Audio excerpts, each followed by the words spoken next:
Howdy, howdy, howdy. It's your Rodfather 916 on a brisk Sacramento morning. It is cold. October's a schizophrenic month. One day it's hot, next day it's cold, next day it's cold, next day it's hot. You go to work with a coat on, and then you almost have to take your shirt off by the end of the day. And then when the sun goes down, you need an overcoat to get home. October. So you get a phone call. Let's say I get a phone call. And the person on the phone is a familiar voice. What you doing? Nothing. Got to do a couple of videos, and I got an acting class. Oh, I didn't know you were still taking acting classes. I said, yeah, I still take acting classes. Well, you've only been on TV a couple of times. What you need to probably do, and I've been telling you this for a long time, maybe you need to lose some weight. There's not a whole lot of actors, who's big like you. And you still doing that social media thing? I see some of your videos. They all right. But, you only have like 10,000 followers, and you've been doing this a long time. That's not a lot of followers. I said, well, it takes a minute to build it. They say. Well, what are you doing? Oh, nothing. I'm just tired of this job. I've got problems with my family. My mama lives with me now, and it's just, Oh, okay. Well, I hope that gets better. Well, that's you. You're always happy that people gets better. You're always happy.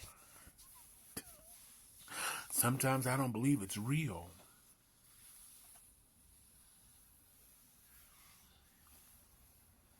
How come you're not in a relationship? It's not a priority. Then something snapped in my head. It was something that someone said a long, long time ago. A little bit older than me, who said, have to be careful all these people who say they love you. You care for them because they're familiar. But are they someone who's beneficial to your life? Now, I've said this to some of my kids through the years, but it's one thing sort of being the person with advice, and sometimes they forget to take their own advice. But I remember him going, these people could be family members, could be your mother and father. It could be your brothers and sisters who don't want to see you succeed. They want you exactly where they are. Because if you succeed, that means you could leave them, because that's what happens. It's not that you don't love them, you have a different life. But there are people who are dressed up as people who love and care for you, but that care comes with a caveat or a limitations. I'll love you as long as you stay where I am. So if you face that this morning, this afternoon, this evening, you've had a great day, and you get somebody calling and say, oh, you still at that job? Take inventory of your conversations. And if they're all similar, somewhat dark and negative, limit the time you spend with them, because they can get in your head. And this could be your best girlfriend or your best boyfriend, or could even be your family members who just say, oh, you want to go to school, get an education? Well, it's harder for us to get all that. I have a sister that says sometimes you have to handle people with a long-handled spoon.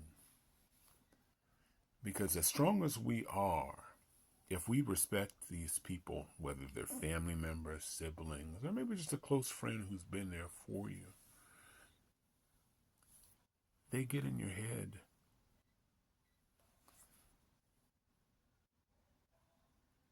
Because you trust them, but they may not be worthy of your trust. They may have an ulterior motive. And again, that ulterior motive is you can succeed as long as you don't eclipse them. As long as you're with them, they're fine. But if you're dating somebody, in a relationship with somebody, and they're not, and they say, well, I don't like who you're dating, pay close attention. I'm going to leave it there. This is the Rod Father, wishing everybody love, joy, peace, and happiness. Everybody who seems right in your life may not be right for you, may not be healthy for you. Choose people who are positive. Choose people who are successful. Bye-bye.